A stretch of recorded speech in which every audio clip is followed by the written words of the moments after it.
Hello everyone, welcome to the bonus material for the Ecuadorian conservation conversation. So you know the drill by now, this is the stuff that didn't specifically link to the syllabus and we didn't have time for in the main video. So here we hear Holger's views on a bit more on the economics, the politics of South America, the importance of leadership and some of the personal qualities you need to make conservation a success. Enjoy!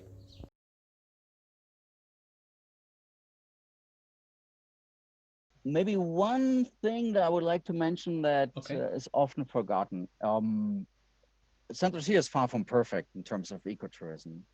One has to say all the ecotourism in the, let's say, in the developing countries has the one big problem that it's mostly international tourism. Yeah. Yeah, you're not So getting many ecotourism, if you're Ecuadorians. really strict, yeah, if you're really strict in ecotourism, you have to say if it's not regional, then by flying people in, Yeah, you absolutely. basically, at least on a global scale, you use all the good things that you might do locally. On a global scale, you lose it also. This is something to work on in the Mm. future. And actually, the current crisis, or this famous Corona crisis, also hit us hard, Yeah. shows us this dependency again. So ecotourism is a step in the right direction. It helps a lot in terms of impact locally and regionally. But in global scale, we still need to think about better solutions, I think. Yeah, well, I mean, I think you're absolutely spot on there, and the fact that I visited the lodge and many Ecuadorians haven't just speaks to exactly what you're talking about.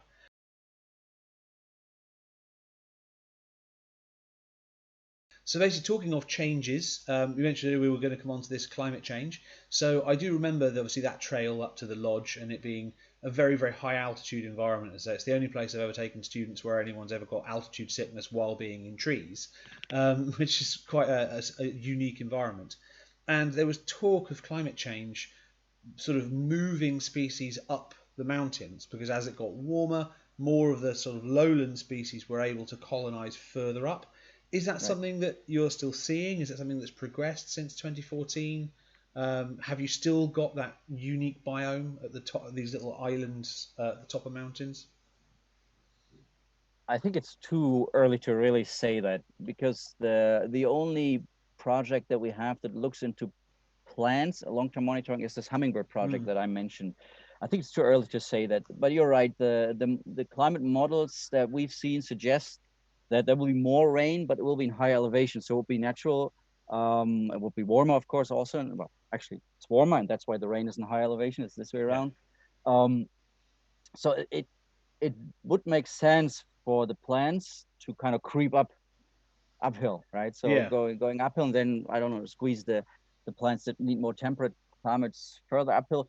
But it's really too early to say. I mean, the bird monitoring would be, with 18 years of data, could be analyzed in that direction. I'm not sure. Um, the thing is that we have not consistently written down like the plants that the birds were feeding on. So this would also be an interesting. I would yeah, take this as an input actually to motivate Noé, who's doing most of the monitoring, to do this more consistently. Because since we are planning to go on with this forever, it might be a way to find out. Yeah, yeah, but right now it's too early to tell. So the theory is like this.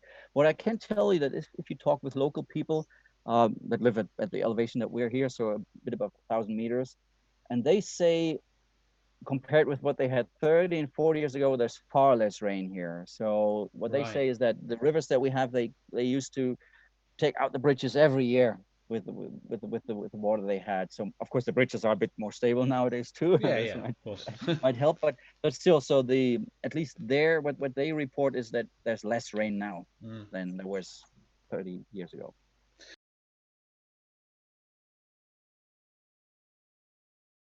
So, in your view, what do you think the best way to balance the needs of humans and conservationists would be? That's another $1 million question there. Yeah, I know, I know. These are the big so questions. so I've been doing lots of thinking about this, of course. I mean, seeing different approaches to conservation here. I've worked in other places in Ecuador on permaculture farms on the coast. I worked in the Amazon for a while as a Hmm. volunteer back then.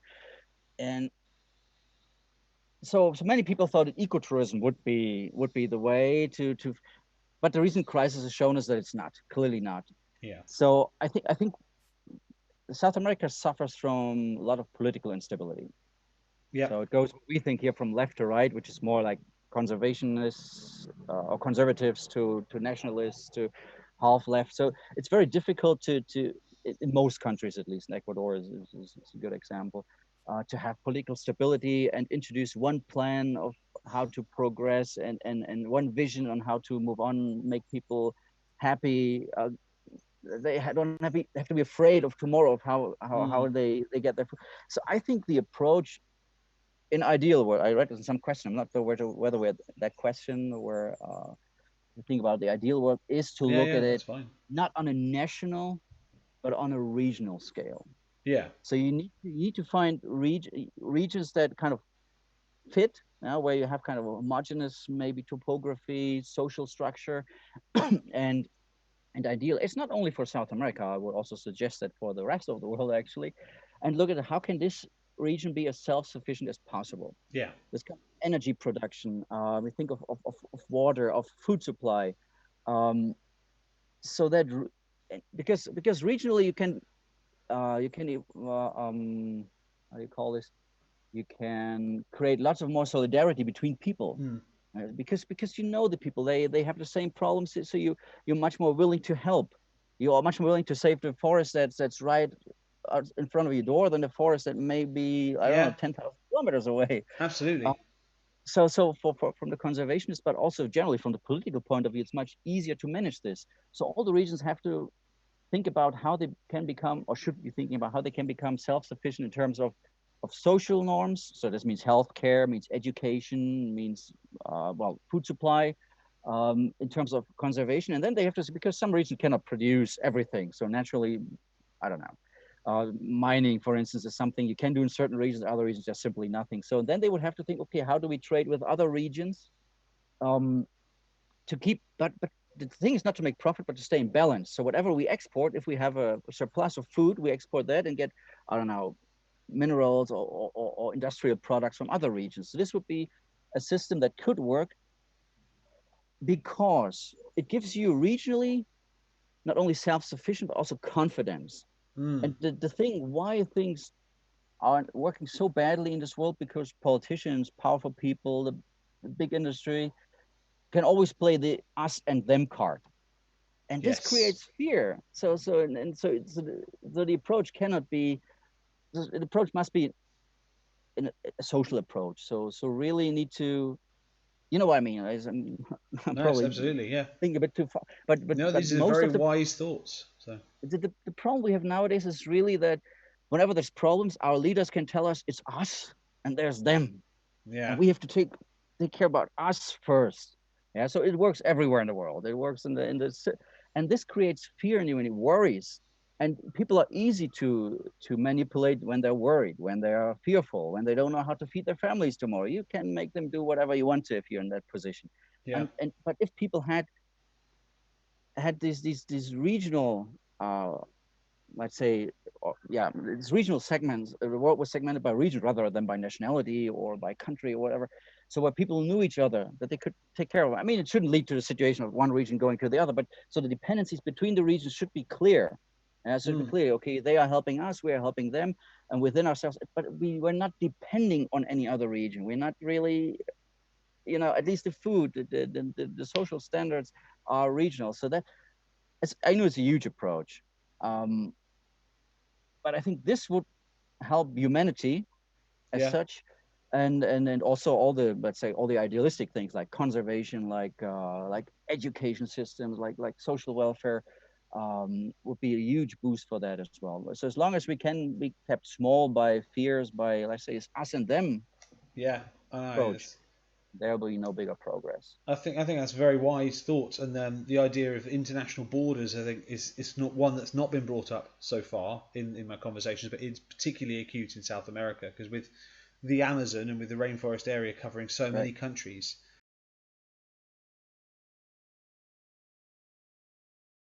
I mean that kind of takes on to the next question, which was another of the projects that was being undertaken in 2014 when I was there was to build a wildlife corridor, as you've mentioned earlier.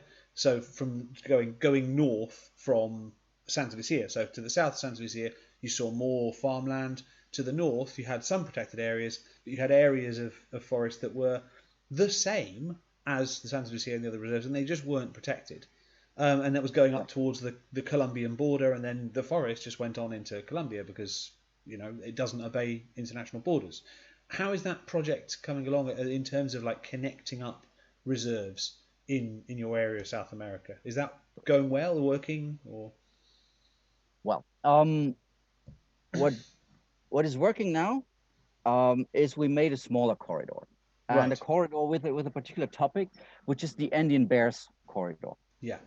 And so, at least officially, or let's say, or sustained by politics, there's not this huge corridor approach that really went from the Colombian border down to, I think the map says Pichincha. Pichincha was just outside of Quito. Yeah. It might be geographically it's there, and also the forest is more or less protected. So there's lots of initiatives, but it's not out there officially because it also crosses province borders here in Ecuador, which is another mess. So, but we have the small approach, which is the Bears corridor, which is big enough. It's 65,000 hectares. It ranges from the Pichincha, so about 20 kilometers south of here. I'm pointing towards the sun. Should be somewhere over there then.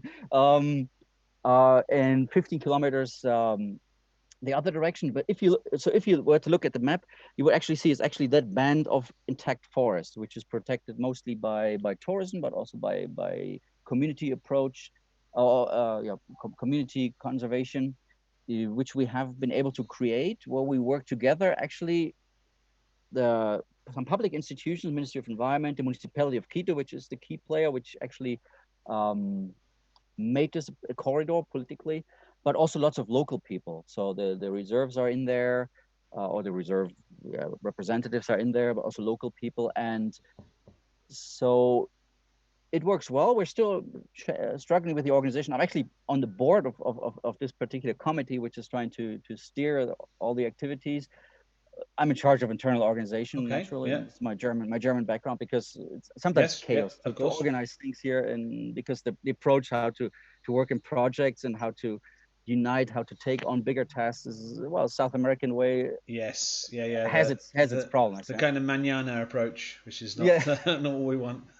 Right. So we're working on basically in 4 lines of work, where we try to in total gain as much for conservation as we can. So this is research is one big factor. So we need to understand how nature works, because in this particular case, the bear is in the focus. So we need to know again how the bears walk. Is the corridor that we are protecting, is it all? Do they leave the reserves? Is it a significant amount of bears that leave? Then of course there is finding sustainable alternatives. So we need, what do we offer people? So if the conservationists come along, say this is protected because it is protected. So people say, what do we make a living with? So, and tourism does not feed everybody. So ecotourism doesn't feed everybody. Even sustainable agriculture would not be the end of it all, because the population still is growing. This is something is very problematic. So what other types of ways of sustainable living can we offer? So this is actually the key thing. So without this, if we cannot offer alternatives, is what I refer to as at erasing the concerns, the worries of people. So even, I mean, if you give them money every day so they don't damage it, also work, but it's not sustainable, because where does the money come from?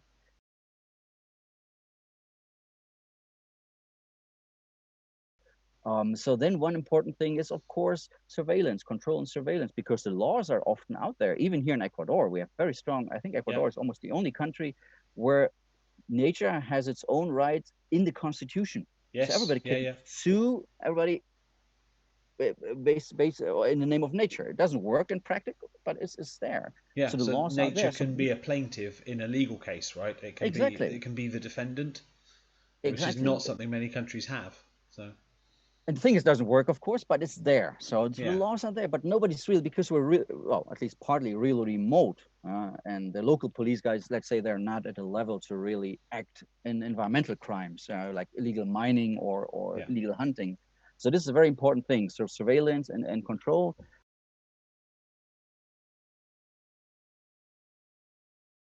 So, but it needs education, and it needs particularly, and this is something that we often we found out in projects in the past. So if you go into a community and you help them run projects, and you give them money, you bring in the educators, you whatever, bring in the equipment, and then at some point you say, okay, this was 5 or 10 years that we collaborated. Now you're on your own. Often things are breaking apart again because what many people underestimate is leadership. You need to Mm. identify leaders within the community, Yeah, people that can carry on the idea, not just, I'm not saying sheep, but some people simply don't have the yeah, education. They learn how to do certain things that are important for conservation, but they don't know how to lead the process, yeah. how to then keep going with education, or educate other people. So this is something that is very underestimated, unfortunately, Yeah, or has been. community leadership is definitely something that's come out as a theme in a lot of these conversations. So that's absolutely in line with a lot of what's being said.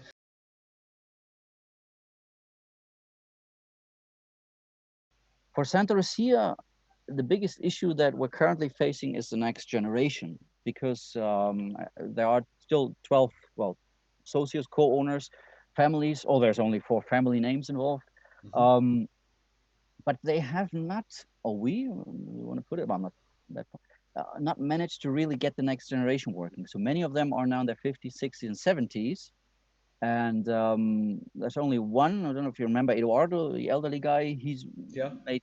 He's the only one who got his 2 kids. So Paulina working in the office. He may have been the head of Paul, Santa Lucia back then. I remember Paulina Paulina. Yeah, and Edison. He's, well, tall guy, yeah, working. Maybe he was a manager up there, but I'm not sure. It depends on when exactly you were here. So he's the only one that really managed to get his kids involved. The others have not tried. Some may not. I'm not too much involved. So this will be a future problem of Santa Lucia. So this is something that we need to solve quickly. There are different approaches. I mean, you could simply say we sell to another environmental organization that's willing to keep on going with the yeah, business. But maybe the charm of Santa Lucia is that it's community run. yeah, There's a story to tell that people changed their minds like 30 or 25 years ago from farming to doing conservation. And there's still a fight. Yeah, it's still a fight. It's not something that nobody got rich in Santa yeah. Lucia. So they still have to work every day to, um, but they've created something beautiful. But They have. it's Yeah, like this generational thing is kind of a threat that's hanging over Santa Lucia. yeah. That is Well, something that I would solve. that's one of the reasons I wanted to speak to you specifically, because it is a wonderful little sort of microcosm in South America of wider issues in the region and in the world. You know, it's an example of how people can do conservation. Well, definitely an awful lot to think about in that. So next up, we're off to the Northern Territories of Australia. See you then.